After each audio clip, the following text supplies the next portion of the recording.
Hello everybody, what is going on? I hope you're all doing well and welcome to another tutorial video. In this video I'll be showing you guys how you can zoom in and zoom out on Notion, so let's get right into it. First and foremost, Notion is a very useful tool which you can use for organizing a lot of documents and whatever you can think of pretty much.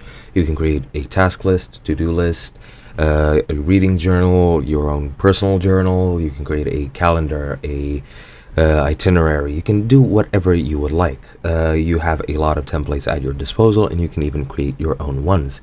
Now, as you can see, I have opened up a standard text document. I just wrote some test gibberish, as you can see here, highlighted it, whatever. It just looks like a plain document. Now, let's say, for example, you want to zoom into this document.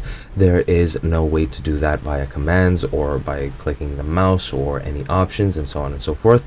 The only way to do this is by using the keyboard shortcut. Now, what you want to do to actually zoom in is to click Control, hold Control, and just click plus.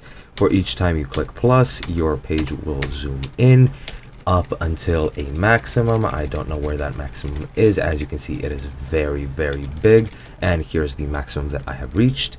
And to zoom out, you do pretty much the same thing, except you just go ahead and hold Control and click minus.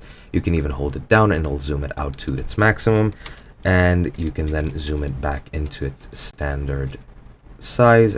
I think this was it. And yeah, it's pretty easy. Just hold Control and click either plus and minus and you'll be fine. And yeah, I hope you guys enjoyed. I'll be seeing you guys next time.